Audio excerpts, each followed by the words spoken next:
Rebonjour et toujours bienvenue ici au Salon international du littoral. Pour cette thématique, le littoral vers le zéro impact, il était bien sûr inconcevable de ne pas évoquer le sujet d'actualité que sont les éoliennes en mer, avec la fin récente des concertations, en tout cas pour l'Occitanie et toute la façade méditerranée. Pour évoquer cette question et celle aussi des retombées sur l'économie locale, j'ai le plaisir de recevoir juste à ma gauche Isabelle Bardin. Vous êtes déléguée régionale pour le pôle mer Méditerranée. Bonjour. Bonjour. Nous avons également Marie-Laure Barrois, cofondatrice et représentante de Windoc. Bonjour. Bonjour à tous. Et enfin Yannick Bocnet, vous êtes le responsable de projet en concertation pour les raccordements pour RTE, le réseau de transport de l'électricité. Et j'ai envie on va commencer directement, rentrer dans le vif du sujet avec vous. Yannick, expliquez-nous un peu en quoi RTE agit pour ces fameuses éoliennes en mer qui sont dans les starting blocks, en tout cas un peu partout en France et notamment pour l'Occitanie. Merci Yannick. Bonjour tout le monde. Donc effectivement, alors je vais tester la zapette qui est ici, voilà. Même si on va parler bien entendu de Méditerranée, si on va parler d'Occitanie, dans un premier temps, je souhaitais quand même vous présenter et vous annoncer que l'éolien en mer, c'est parti et ça se voit. Alors même si aujourd'hui en France, il n'y a pas encore d'éoliennes qui dressent seulement au-dessus des flots, encore que ce n'est pas tout à fait vrai puisqu'il en existe une au Croisic, qui est une éolienne pilote, Floatgen absolument. Mais voilà, aujourd'hui, en tout cas, l'État, RTE y travaille, et RTE travaille notamment à la partie raccordement de ces parcs-là, puisque, et ça on le verra sur le slide suivant, à quoi sert ce raccordement électrique? C'est avant tout de ramener l'énergie produite en mer pour ensuite qu'elle puisse être diffusée dans l'ensemble des foyers français. Donc là, c'est un exemple du premier parc qui est en travaux. C'est sur la façade atlantique. C'est le parc de Saint-Nazaire et ça fait maintenant 2 ans à peu près que les travaux de raccordement se tiennent. On est en train de les terminer. Donc là, vous voyez la plage de la Courance au nord de Saint-Nazaire en pleine phase d'installation des fourreaux sur la plage. Donc c'est assez impressionnant, mais aujourd'hui, vous y retourneriez que vous ne verriez absolument rien du tout. Donc, on est sur combien de kilomètres là non. Ici, donc, on était alors là, c'est pas une colle, mais presque, on était une quinzaine de kilomètres au large. Ça donne une idée en tout cas.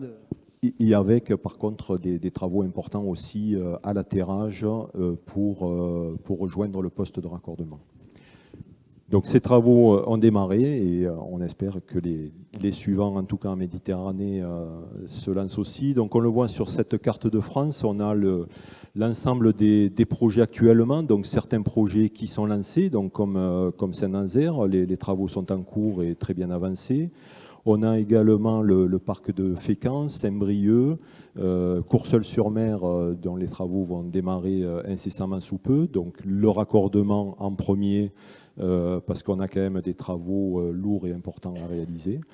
Des projets qui sont en cours de lancement. Donc on a notamment les débats publics qui ont permis de débattre en Normandie sur la façade Sud-Bretagne et également en Méditerranée, donc tout dernièrement pour les parcs industriels flottants en région Sud et en région Occitanie.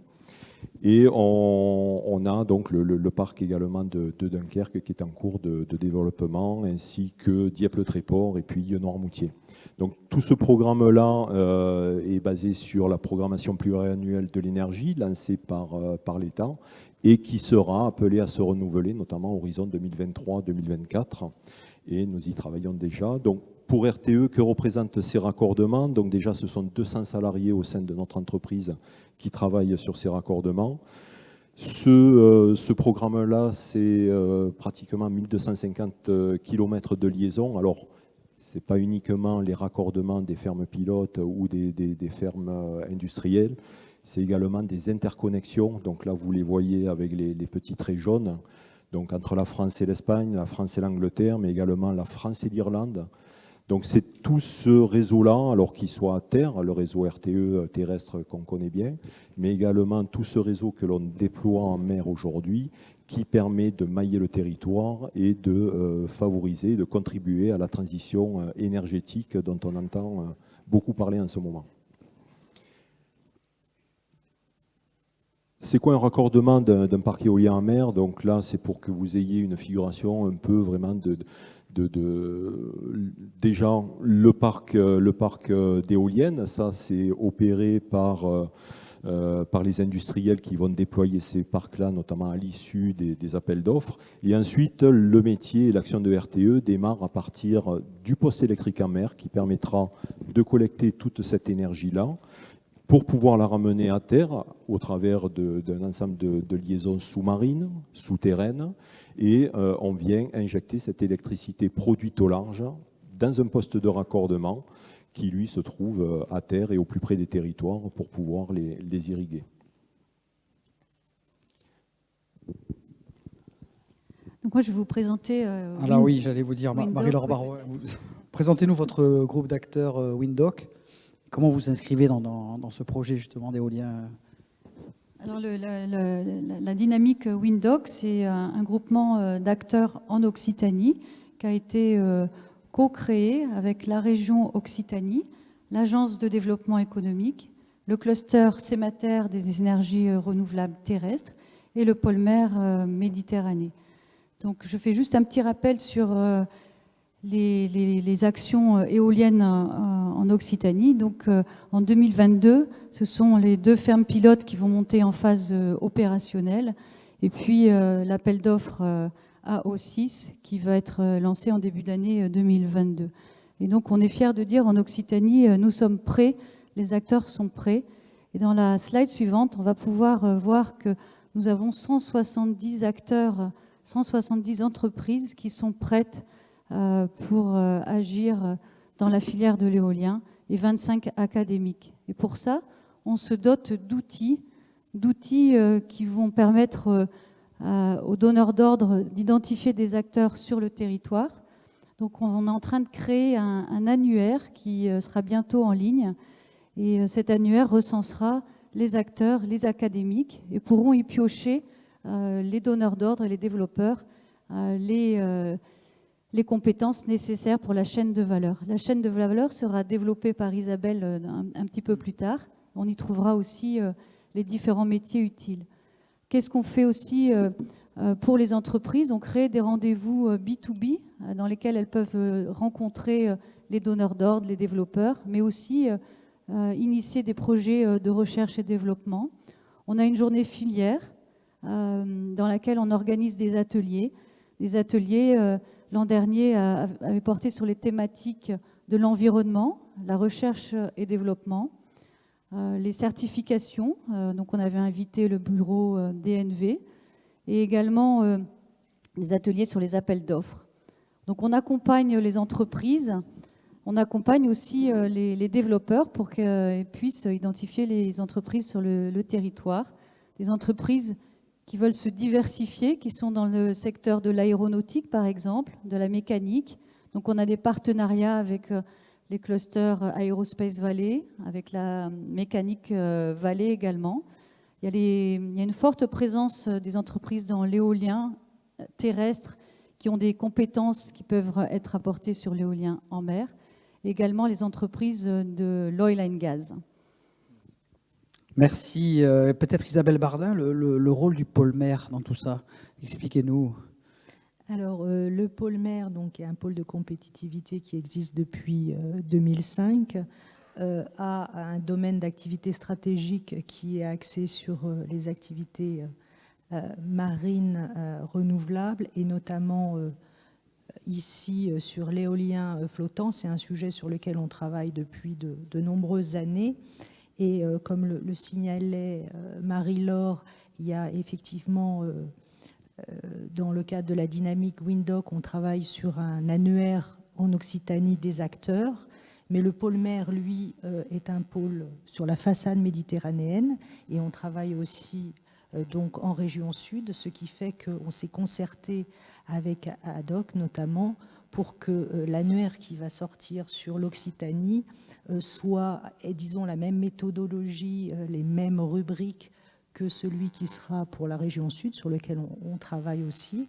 Ce qui fait que pour les donneurs d'ordre, et c'est quelque chose d'important en termes d'emploi, et d'emploi, je dirais, birégional, parce qu'il y a de toute façon certaines activités qui sont menées en région sud, notamment sur des installations portuaires. Là, ça va être plus de, effectivement, 500 entreprises qui pourront être mobilisées plutôt que de recourir à des expertises étrangères alors qu'il y a des compétences sur place. Donc le pôle mer, lui, outre le fait qu'il y a cette dimension d'innovation et de prospective dans l'éolien, fait le lien en fait entre les différentes échelles territoriales à une action dans d'autres domaines que l'éolien, bien sûr, puisque nous visons le développement de l'économie maritime et littorale, le développement durable, le lien entre les différents territoires, régional, national, beaucoup aussi de travail sur l'européen, et bien sûr le lien entre les entreprises, les laboratoires de recherche, c'est un peu notre ADN de base, mais aussi avec cette dimension de développement territorial. Donc on est tout à fait complémentaires dans ce type de démarche.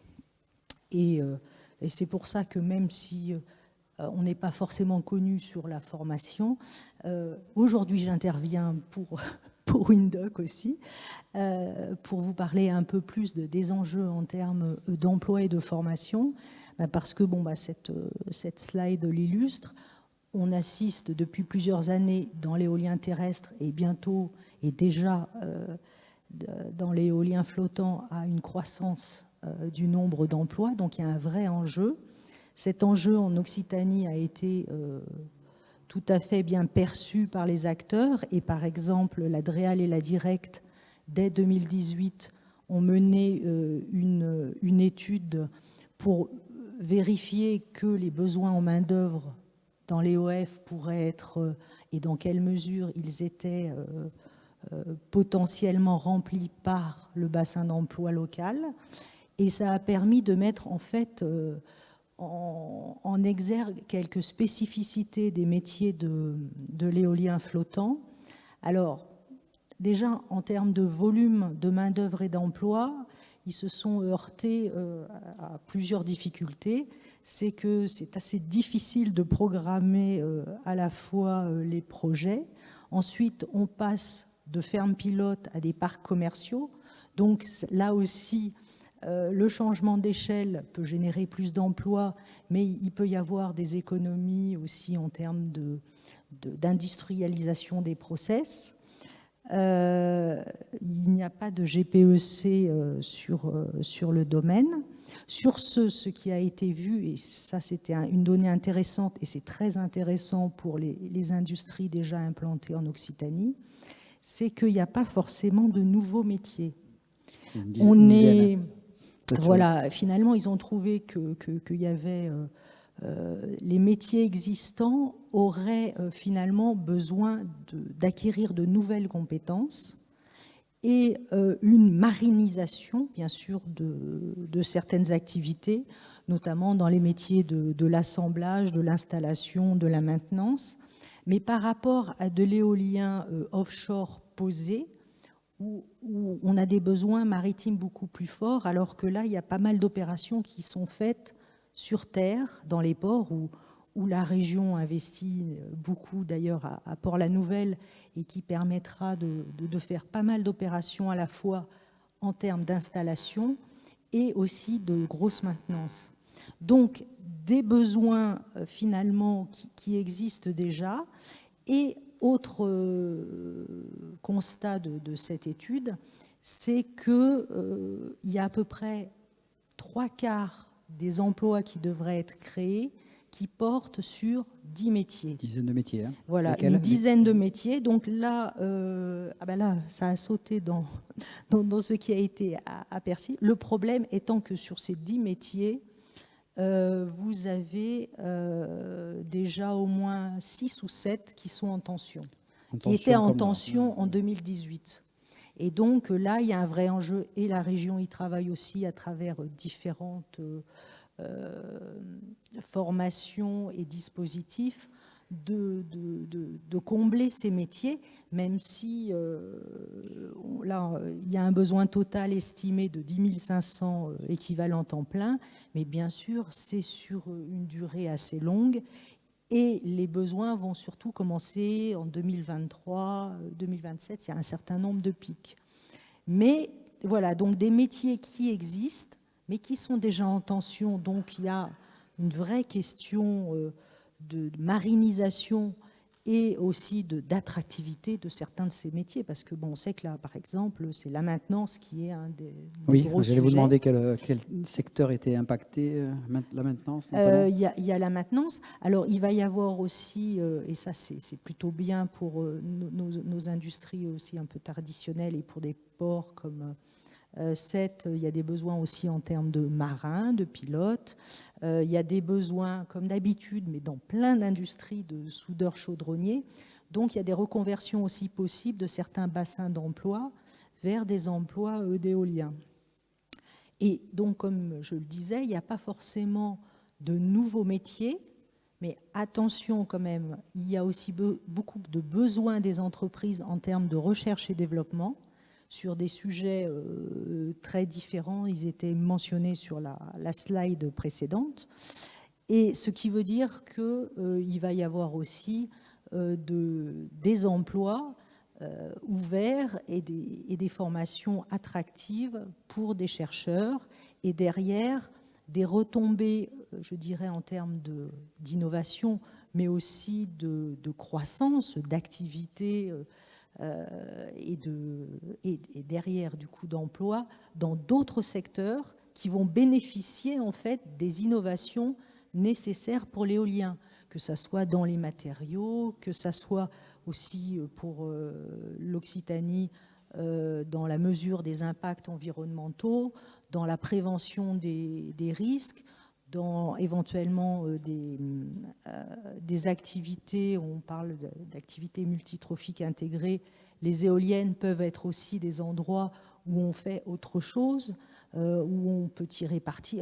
Donc il y a tout un potentiel d'innovation qui peut irriguer complètement l'économie et pas simplement la filière éolienne. Mais il y a donc des formations qui ont déjà commencé à être développées aussi, quand même un petit peu plus spécifiques, parce que ça fait aussi une sensibilisation. Il y a à Nîmes, il y a à Sète, alors le lycée Paul Bousquet, il y a à la fois de l'électromécanicien, mais les marins. Et puis nous, avec ADOC, bien évidemment, on travaille dans les groupes de travaux qui sont axés formation et emploi. Il y en a un qui est piloté par la région et ADOC. Et de notre part, toujours avec cette optique façade et nationale, on est aussi dans tous les groupes de travail de ce type d'emploi à l'échelle. Et on peut aussi labelliser des formations, justement, puisqu'il y a toujours cette dimension prospective des pôles de compétitivité qui peuvent éclairer aussi les collectivités sur les besoins futurs, les évolutions, voilà. Donc, mais derrière le potentiel d'emploi dans l'éolien, il faut penser à vraiment la façon dont ça irrigue toute l'économie. Et comme le disait Marie-Laure, ça peut aussi faire diminuer, disons, la sensibilité à un ou deux secteurs. On voit bien où on se situe. Donc, c'est un facteur de résilience aussi territoriale et d'indépendance énergétique. Très bien. Yannick Bocquet, justement, ce gisement d'emploi, comment vous, RTE, vous pouvez le favoriser, le développer? Expliquez-nous quelles sont vos initiatives. Alors effectivement, Isabelle a tout dit. Elle a présenté la chaîne de valeur notamment, donc je ne vais pas vous représenter ça. Encore que nous, les métiers en lien avec ces raccordements de fermes éoliennes, donc ce sont des métiers qu'on connaît bien, hein, c'est essentiellement de l'électrotechnique auquel on fait appel au quotidien sur l'ensemble de nos ouvrages terrestres. Mais le maître mot aussi, c'était mariniser. Donc ça veut dire que tous ces métiers-là vont devoir mettre les pieds dans l'eau pour ensuite pouvoir aller œuvrer au plus près de ces parcs-là, et du poste de raccordement en mer pour la partie raccordement RTE. Donc nous, là-dedans, on s'inscrit pleinement, et puis surtout, on met en place tous les efforts et tout ce qui est possible pour nous en mettre en œuvre. Alors juste pour dire tout ce qui est possible dans le cadre de ce que la légalité permet, et notamment par rapport à la commande des marchés publics auxquels nous sommes soumis. Mais pour autant, même si on ne peut pas indiquer dans un cahier des charges qu'on souhaite tel fournisseur qui est le local de l'étape, il y a des possibilités de mettre dans nos cahiers des charges, en lien avec nos acheteurs, du contenu local, le fameux contenu local dont on entend parler. Et dans ce cas-là, c'est notamment, et par le biais de Windhoek, par le biais de Haddock, alors je ne vais pas citer tous les éléments, mais aujourd'hui est aussi une possibilité de cette mise en relation entre nous, porteurs de projets, donneurs d'ordre, où nous avons des donneurs d'ordre de rang 1 hein, que l'on choisit après des sélections et auxquels on propose des marchés cadres. Ben, ces entreprises-là auront besoin ensuite de compétences locales sur lesquelles s'appuyer pour ensuite développer ces projets-là. Donc c'est ce que nous faisons au travers de notamment le Salon du Littoral, alors également Faute qui s'est déroulé alors cette année sur la façade bretonne, mais qui incessamment sous peu va revenir sur les côtes languedociennes et en Occitanie. Donc voilà, c'est au travers de tous ces éléments-là que nous allons piocher, puiser dans le vivier économique local pour faciliter ces mises en relation. À l'échelle nationale, RTE, c'est à peu près 1,7 milliard d'achats pour tous les projets, tous les besoins que nous avons sur notre réseau. Et en 2020, les achats, la facturation des PME, TPE réalisées sur ce volant d'achat représentait 23%, donc un peu moins de 400 millions d'euros, mais qui constituent des sommes importantes. Et l'objectif de RTE, c'est d'atteindre 25%, voire au-delà, à l'horizon 2025. Donc on voit qu'on incite RTE à aller sur ce tissu économique local pour que ces projets aient la meilleure acceptabilité possible, bien entendu, mais pour que ces projets, et notamment d'éoliens en mer, puissent bénéficier aux territoires dans lesquels ils viennent s'insérer. Nous avons également, donc, sur cet engagement par rapport à la mise en relation entre nos donneurs d'ordre et puis les entreprises du tissu économique local, un volet solidaire avec des engagements que l'on prend sur de l'insertion de personnes éloignées de l'emploi. Donc, à titre d'illustration, nous avons depuis 5 ans maintenant un partenariat avec la Fédération départementale du BTP des Pyrénées-Orientales que nous allons relancer pour une nouvelle période, et également qui va être étendu au département de l'Aude et pourquoi pas au-delà. Donc, dans lequel on demande à nos entreprises à qui l'on s'adresse de réserver un certain nombre d'heures sur les heures travaillées à ces personnes éloignées de l'emploi. J'y reviendrai peut-être à la fin en citant un exemple de parc qui est en train de se déployer. Alors à ce titre-là, même si on voit très mal les engagements de la charte fournisseur et achat responsable, pour vous dire que RTE depuis 2016 est labellisé dans le cadre de cette charte-là. Et c'est ce que je viens de vous dire. Donc c'est un label qui permet d'indiquer les bonnes relations qu'ont les porteurs de projets comme RTE et comme 60 autres signataires de cette charte avec leurs fournisseurs, et notamment avec cette insertion dans le tissu économique local. D'accord. Marie-Laure, peut-être La charte, ça vous parle pour Oui, Windoc? absolument. La charte, ça me parle beaucoup parce qu'aujourd'hui, en Occitanie, une priorité, c'est l'emploi local. Et avec Windoc et 4 autres régions que sont la Normandie, avec le cluster Normandie maritime, la Bretagne Ocean Power, Néopolia en Pays de Loire et également la Nouvelle-Aquitaine qui nous a rejoint, la Blue Energy Aquitaine. Nous avons coécrit une charte d'engagement pour le contenu local. Et on est fiers de dire que cette charte a été signée par les 10 développeurs, 10 consortiums qui répondent à l'appel d'offres numéro 5 pour la Bretagne. Et on espère qu'elle sera signée aussi pour la O6 qui va être lancée en début d'année. Et donc c'est vraiment une co-construction avec ces régions. Et Windoc est fier de dire qu'elle pourra aider ces développeurs et les donneurs d'ordre à trouver les compétences locales. Et donc un message pour RTE, c'est aidez-nous à donner une chance au contenu local et nous vous aiderons à trouver des compétences.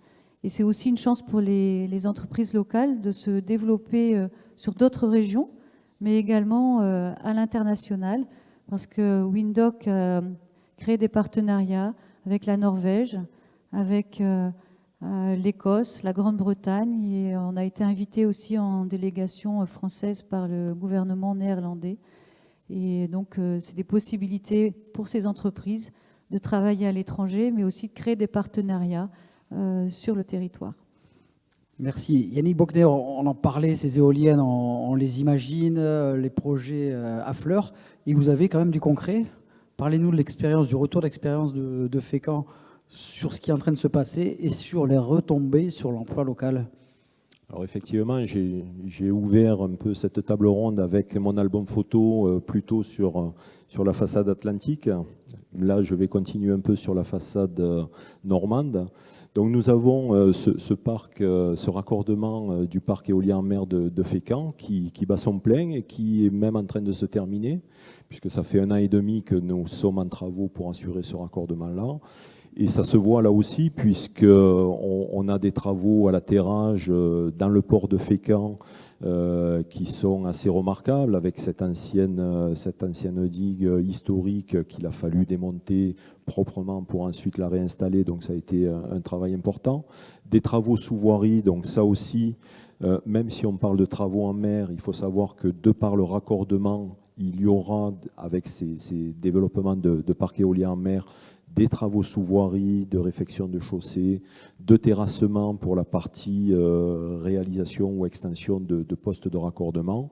Et puis en bas à droite, c'est, j'allais dire, presque la phase ultime, c'est le déroulage du câble qui permettra de transiter l'énergie produite en mer par ces fermes éoliennes. Et donc concrètement, sur le parc de Fécamp, c'est... J'essaie juste d'avoir voilà la suivante.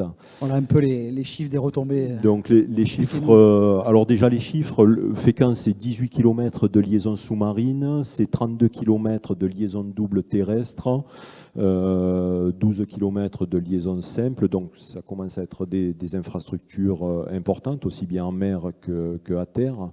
Et pour ça, on a mis en place, comme je vous l'ai présenté précédemment, ces mises en relation dans le cadre de la labellisation et de la charte achats et fournisseurs responsables. On a mis en place dans nos différents marchés le contenu local. Et ce qui s'est traduit par les chiffres qui sont ici, donc si on agrège tout ça, c'est plus de 150 000 heures de travaux réalisés sur ces chantiers-là. Alors principalement sur les liaisons souterraines, mais pour autant, ça compte énormément pour les entreprises locales. Et ça représente 25 millions d'euros de retombées pour la Normandie en ce qui concerne ce projet spécifique de raccordement éolien de Fécamp. Et on a ce contenu également social avec des clauses d'insertion. Donc on le voit, ce sont 25 000 heures d'emploi pour les personnes éloignées de l'emploi avec une grande majorité quand même réservée pour des jeunes de moins de 26 ans, des jeunes premiers diplômés avec des difficultés d'accéder à ces premiers emplois, et puis donc des demandeurs d'emploi longue durée, etc. Et en tout, sur ce chantier, c'était 24 personnes qui ont été employées temps plein dans le cadre de ce dispositif-là. Donc là, c'est du concret, c'est des chiffres, c'est sur Fécamp, c'est en Normandie, mais on espère bien effectivement que ça se concrétise sur la région Occitanie et sur la région Sud, lorsque, s'il devait se faire, alors je mets le conditionnel, le débat public vient de se tenir, les conclusions de la commission particulière du débat public se tiennent en ce moment et devraient intervenir avant fin décembre. Donc voilà, si ces parcs industriels venaient à se développer, nous favorisions cet emploi local. Et je rassure Marie-Laure pour dire qu'effectivement, si je suis à leur côté aujourd'hui, c'est qu'on espère aller plus loin dans le cadre de ce partenariat et de cette mise en relation avec le tissu économique local. Merci beaucoup. Donc là, c'est du concret, 24 emplois, des milliers d'heures, des retombées par million économiques sur la région. Et on attend bien sûr de savoir s'il y aura ces 2 parcs sur la façade méditerranéenne avec toutes ces perspectives d'emploi. Merci beaucoup. Je vois qu'il nous reste un tout petit peu de temps. Est-ce que dans la salle, vous avez une question ou deux, une interrogation sur cette question passionnante des éoliennes et de ces retombées économiques? C'est le moment. On est bon, vous avez été très complet apparemment. Merci en tout cas d'avoir suivi ce débat. Et puis, je vous remercie. Je vais laisser la place à la conférence suivante destinée aux territoires vertueux. Merci à vous. Merci à vous.